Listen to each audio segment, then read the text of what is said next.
Assalamu alaikum students. I am your teacher Faisal Ansari. Today we are going to continue the previous lesson जो कि हमने आधा पढ़ लिया था और आधा हमारा बाकी है और इसको कंटिन्यू करेंगे यहीं से। लेट्स स्टार्ट करते हैं। कायदे आज़म कहते हैं the second thing that occurs to me is this. दूसरी जो चीज है वो जो मेरे जहन में आती है वो ये है one of the biggest curses from which, सबसे बड़ी लानतों में से एक बड़ी लानत क्या है, विच इंडिया इज सफरिंग, जिसमें इंडिया भी मुब्तला है, इज ब्राइबरी एंड करप्शन। वो है रिश्वतखोरी और बदउनवानी, corruption. That really is a poison. ये क्या है? जहर है। We must put that down. हमें इनसे निपटना होगा विद एन आयरन हैंड, आहनी हाथों के साथ, आहनी हाथों से, यानी सख्ती से निपटना होगा। And I hope that you will take adequate measures as soon as it is possible for this assembly to do so। और मैं उम्मीद करता हूं कि आप लोग इसके लिए मुनासिब इकदाम उठाएंगे जितना जल्दी हो सकेगा इस असेंबली के लिए। उसके बाद फरमाते हैं ब्लैक मार्केटिंग इज अनदर कर्स। अब कहते हैं कि भाई ब्लैक मार्केटिंग एक और लानत है, एक और बुराई है। अब ब्लैक मार्केटिंग का मतलब होता है काला धन, काला धंधा, यू कैन से। अब ब्लैक मार्केटिंग, बहुत सारे लोग क्या करते हैं ब्लैक मार्केटिंग में, माल स्टॉक कर लेना और फिर वो महंगे दामों बेचना, ये ब्लैक मार्केटिंग कहलाती है। जैसा कि बहुत सारे लोग देखते हैं कि सीजन आने वाला है, सर्दियां हैं तो गर्मियों का माल स्टॉक कर लेंगे, गर्मियां हैं तो सर्दियों का माल स्टॉक कर लेंगे, फिर जब उसका टाइम आएगा तो उसे महंगे दामों बेचेंगे, अपने रेट में बेचेंगे, जो उसकी मार्केट रेट है उसके अलावा महंगे करके बेचेंगे, तो ये कहलाती है ब्लैक मार्केटिंग। ठीक है।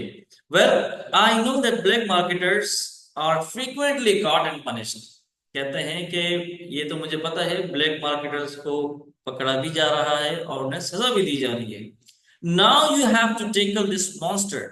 अब आपको इस माफिया से लड़ना पड़ेगा और इसको जकड़ना पड़ेगा, which today is colossal crime against society in our distressed condition। जो कि हमारे लिए बहुत बड़ा क्राइम बन गया है, हमारी सोसाइटी के खिलाफ बहुत बड़ा क्राइम, बहुत बड़ा जुर्म बन गया है। और हमारी कंडीशन क्या है? खस्ता हालत, डिस्ट्रेस्ड कंडीशंस में हम। I think they ought to be very severely punished. मेरे ख्याल से कि उन्हें बहुत सख्त सजा दी, कड़ी सजा दी जानी चाहिए। Ought to is equal to should होता है, ऑट टू मॉडल वर्ब है, ठीक है। Because they undermine the entire system. क्या करते हैं? अंडरमाइन, खराब कर देते हैं, द एंटायर सिस्टम, मुकम्मल जो पूरा का पूरा निजाम है उसको खराब कर देते हैं। Of control and regulation of food stuff and essential commodities and cause wholesale starvation.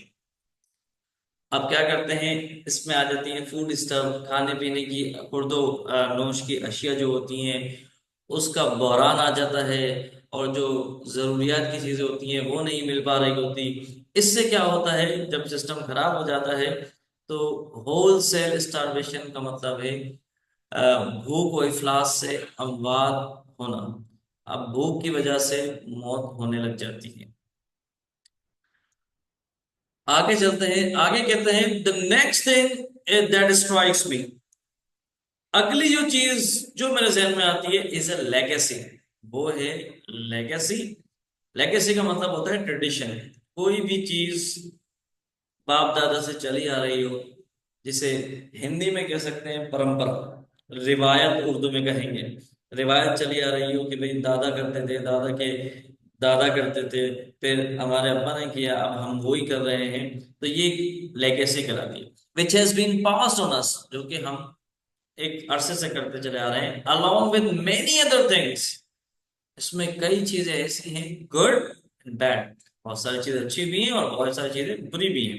अब क्या होता है, अच्छी चीजों को तो आप चले फॉलो कर सकते हैं, करते चले आ रहे हैं, वो करते रहें, लेकिन बुरी चीजें उसे ना अपनाएं, उसे छोड़ने की कोशिश करें। As arrive this great evil, वो हमारे लिए एक बहुत बड़ा जुर्म बन गया है, एक बुराई बन गई है। The evil of nepotism and jobbery. अब वो जुर्म क्या है, वो बुराई क्या है? नेपोटिज्म। नेपोटिज्म का मतलब होता है कि कहावत सुनी होगी आपने उर्दू में, अंधा बाटे रेवड़ी अपनों अपनों को दे। मतलब कि अपने लोगों को नवाजना, वो कहलाता है नेपोटिज्म। ठीक है। अब मैं किसी पोस्ट पे हूं और मैं कोई भी चीज मेरे अथॉरिटी में आएगी तो मैं सिर्फ अपने रिश्तेदारों को नवाजूंगा, मैं अपने दोस्तों को नवाजूंगा, और मैं अपनी फैमिली को नवाजूंगा। बाकी जो मेरिट पे चीजें हैं उनको मैं नहीं दे रहा हूँगा। तो ये हो जाता है नेपोटिज्म। एंड जॉबरी। और जॉबरी क्या है? किसी भी ओहदे का गलत फायदा उठाना। फॉर एग्जाम्पल, आप ऑफिसर हैं, बहुत सारे ऑफिसर ऐसे होते हैं कि वो सामान ले लेते हैं दुकान से और उसको कोई पैसा नहीं देते हैं। ऐसा आपने आपने भी देखा होगा, नोट किया होगा कि ठेले वाले से फ्रूट्स ले लिए और उसके पैसे नहीं दिए, होटल पे बैठे, ढाबे पे बैठे और ढाबे पे चाय पी ली, पराठे खा लिए, उसके पैसे नहीं दिए। यानी अपनी पोस्ट का गलत फायदा उठाना। कायदे कहते हैं this evil must be crushed relentlessly। इस बुराई को पूरी तरीके से कुचल दिया जाना चाहिए। और कहते हैं I want to make it quite clear, मैं ये एक बात बहुत क्लियर कर देना चाहता हूँ, that I shall never tolerate any kind of jobbery. और मैं ऐसी किसी किस्म की बुराई बर्दाश्त नहीं करूंगा। nepotism or any influence directly or indirectly brought to bear upon me। अगर मेरे पास कोई ऐसी चीज लेकर आया, अगर मेरे ऊपर कोई प्रेशर आया, इन्फ्लुएंस बोलते हैं प्रेशर, कोई भी दबाव मेरे ऊपर डाला गया कि भाई ऐसा कर लो वैसा कर लो, मैं बर्दाश्त नहीं करूंगा। ठीक है। जैसे कि आजकल भी आप देखते हैं किसी भी जॉब पर, किसी भी जगह पर कोई प्रेशर आ जाए आपके ऊपर, आपको काम करना होता है, फाइल्स आगे पीछे करनी होती हैं कि भाई यार ये कर लो, यार ये बड़े साहब ने कहा है, बस कर लो, चेक नहीं करो। तो ऐसा ये क्या है, आपके ऊपर से दबाव आ रहा है। तो कोई भी, मेरे लिए कैजुअल कहते हैं सब इक्वल हैं।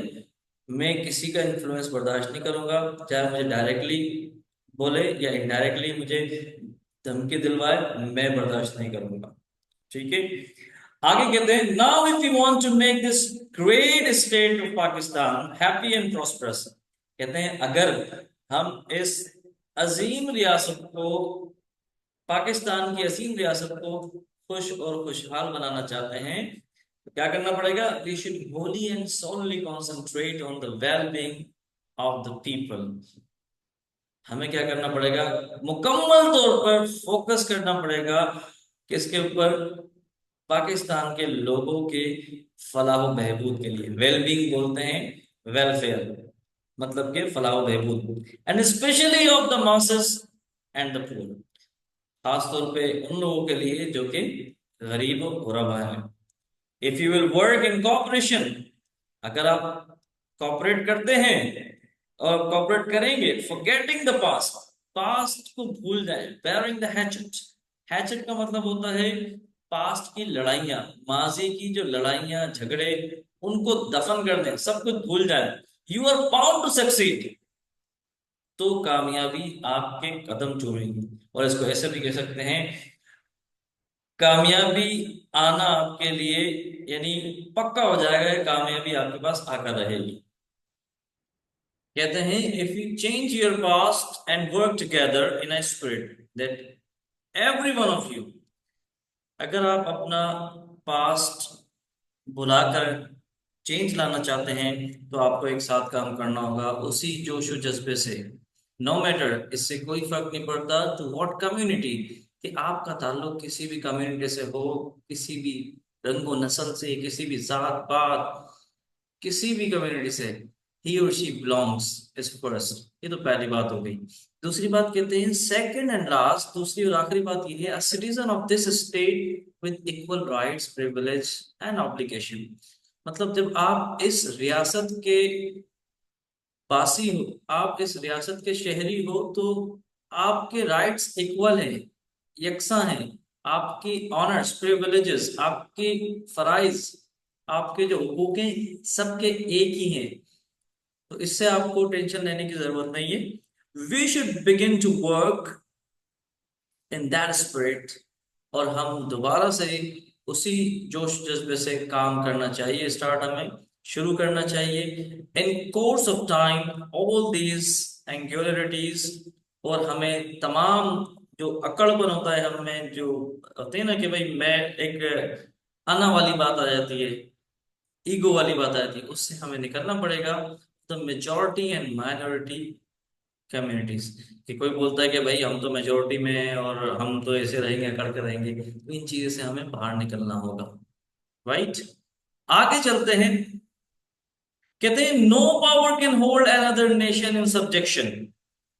कहते हैं कोई भी ताकत दुनिया की किसी को कंट्रोल में, किसी कौम को अपने कंट्रोल में नहीं रख सकती। सब्जेक्शन का मतलब है control. Therefore, we must learn a lesson from this. हमें इससे सबक सीखना चाहिए। क्या? You are free to go to your temples. आप लोग आजाद हो, आजाद हो। आप अपने मंदिर जा सकते हो। You are free to go to your mosque. आप अपनी मसाजिद जा सकते हो। Or to any other places of worship. जो कोई भी आपकी इबादत की जगहें हैं, आप वहां पर जा सकते हो। In this state of Pakistan, इस रियासत पाकिस्तान में, जिस मजहब से आप ताल्लुक रखते हो, आप अपनी इबादत गाहों में जाओ, इबादत करो। आपको कोई नहीं रोकेगा। Nobody will stop you and nobody will object you. Right, आगे चलते हैं। कहते हैं you may belong to any religion or caste and creed. ये वही बात रिपीट हो रही है कि आपका ताल्लुक भले किसी से भी, किसी जात पात से हो, किसी रंग नस्ल से हो, that has nothing to do with the business of the state. इससे रियासत का कोई लेना देना नहीं है। We are starting in the days, हम शुरू कर रहे हैं when there is no discrimination, no distinction between one community to another. ठीक है, अब जब शुरुआत ऐसा कर रहे हैं कि हम जब कोई तफरीक नहीं कर रहे। डिस्क्रिमिनेशन का मतलब है तफरीक करना। हम किसी चीज में फर्क नहीं कर रहे और किसी चीज में किसी के साथ इम्तियाजी सलूक नहीं कर रहे। इन चीजों में between one community to another, एक कम्युनिटी का दूसरी कम्युनिटी से हम कोई तफरीक नहीं कर रहे। दोनों बराबर हैं, चाहे वो मुस्लिम हो, चाहे वो हिंदू हो, चाहे वो क्रिश्चियन हो, चाहे वो किसी भी मजहब से ताल्लुक रखते हो या किसी भी जात पात से ताल्लुक रखते हो, कोई तफरीक नहीं की जाएगी। कहते हैं we are starting with this fundamental principle. हम इस बुनियादी उसूल के साथ, फंडामेंटल प्रिंसिपल का मतलब है बुनियादी उसूल, that we are all citizens, कि हम तमाम क्या हैं, शहरी हैं, एंड इक्वल सिटीजन्स, और एक इक्वल इक्वल है हम। ठीक है, ऑफ वन स्टेट, एक रियासत के एक मानने वाले और एक बाशिंदे, एक शहरी हैं। इसमें कोई डिस्क्रिमिनेशन नहीं। आगे कहते हैं अपनी स्पीच को वाइंड अप नोट देते हुए फरमाते हैं कि भाई लेडीज एंड जेंटलमैन, खातिन हजरात, I do not wish to take up any more of your time. मैं आपका ज्यादा वक्त नहीं लूंगा। एंड थैंक यू अगेन, दोबारा से मैं शुक्रिया अदा करता हूँ आप लोगों का, फॉर द ऑनर, इस इज्जत के लिए, इस मर्तबे के लिए, you have done to me, जो आपने मुझे बख्शा है। I shall always be guided by the principles of justice and fair play without any political language, prejudice and or ill will। ये ध्यान में रखें, कह रहे हैं कि मैं हमेशा एक ओथ, एक किस्म का समझ लीजिए ओथ ले रहे हैं। जो बात कही है ये एक किस्म का ओथ ही है, एक कसम उठा रहे हैं। कहने का मकसद उनका यही है कि आई शैल ऑलवेज बी गाइडेड, मैं हमेशा भलाई के रास्ते पे चलता रहूंगा। मेरे उसूल क्या रहेंगे, इंसाफ पसंद रहेंगे, और फेयर प्ले मतलब कि बहुत साफ और शफाफ फैसले होंगे, कोई पॉलिटिकल लैंग्वेज यूज नहीं होगी, और प्रेजुडाइज, कोई तासुब नहीं होगा, और कोई बुराई नहीं होगी। My guiding principle will be justice and complete impartiality। और मेरा जो गाइडिंग प्रिंसिपल होगा, मतलब जो मुझे मेरा उसूल होगा जिसके मैं फॉलो करूंगा, वो इंसाफ और मुकम्मल तौर पर उसे फॉलो करना होगा। एंड आई एम श्योर, मैं यकीन दिलाता हूं, मुझे इस बात पे यकीन है, that with your support and cooperation, आपके सपोर्ट और कॉपरेशन के साथ ये दोबारा बात कर रहे हैं उसी जो शुरू में इन्होंने कहा था, I can look forward to Pakistan becoming one of the greatest nation of the world. कहते हैं कि मैं ये देख सकता हूँ और मैं ये देख रहा हूँ कि पाकिस्तान एक बहुत अजीम नेशन, अजीम कौम बनने जा रहा है। ये कायद आज़म के अल्फाज थे उस टाइम पे। लेकिन खुदा जाने कि क्या किस चीज़ की हमें नज़र लगी हमारे मुल्क को। अल्लाह ताला से दुआ है कि हमारे मुल्क दिन दुगनी रात चौगनी तरक्की करे। और जैसा हमारे बुजुर्गों ने, कायद आज़म ने ख्वाब देखा था, और कायद आज़म ने जो बातें कही थी, जो विजन था उनका, उसी तरीके का पाकिस्तान बन जाए तो क्या ही बात हो जाए।